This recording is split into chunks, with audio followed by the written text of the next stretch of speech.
الناس في شم النسيم بتخرج تشم هوا، واحنا بنشم حضارة من فوق. النهاردة هحكي لكم رحلتي في بالون الأقصر. بدأت الرحلة الساعة 5:30 الفجر، وركبنا مركب عدينا بيها النيل. وما احكيلكوش بقى عن كرم الضيافة اللي في المركب. فطرنا واخدنا النسكافيه بتاعنا وابتدينا نجهز لرحلتنا.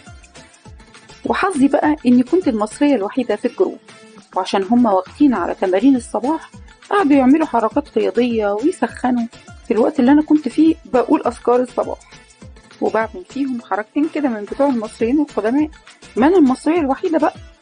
وهنا بقى دخلنا في الجد، بدأوا ينفخوا البالون، وأنا بقول في نفسي هو أنا إيه اللي جابني؟ ما أنا كان زماني نايمة باكل رز مع الملايكة.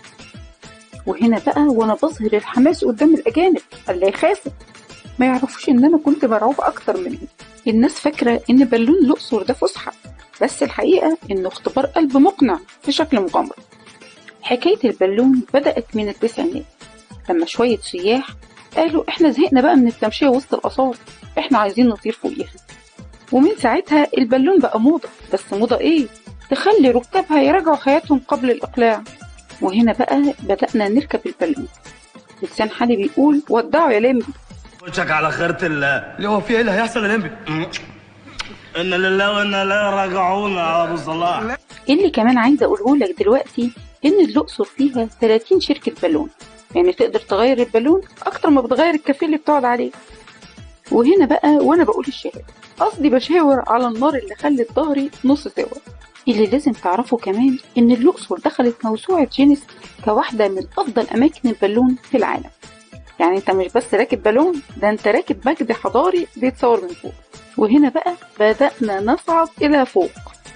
المنظر من فوق فعلا يجنن، الأرض من تحت عاملة زي لوحة فنية، والنيل بيمشي كده في النص كأنه عارف إنه وسيم. بس الهوا بقى هو اللي بيتحكم في الرحلة، يعني لو اتعطس جنبك ممكن تلاقي نفسك كده في السودان.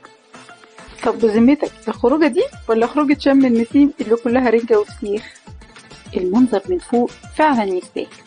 انت بتطير فوق وادي الملوك ومعبد حتشبسوت وكأنك راكب درون. وانت فوق نظرتك بتتغير لحاجات كتير، ومنها شروق الشمس اللي غير فعلا من فوق. وانا بتفرج على نفسي في الفيديو قعدت اقول هو انا يا ترى كنت بفكر في ايه وانا على بعد 1000 متر من الارض؟ اللهم ذكرني. كل اللي فعلا فاكراه اني كنت في سعادة مش طبيعية.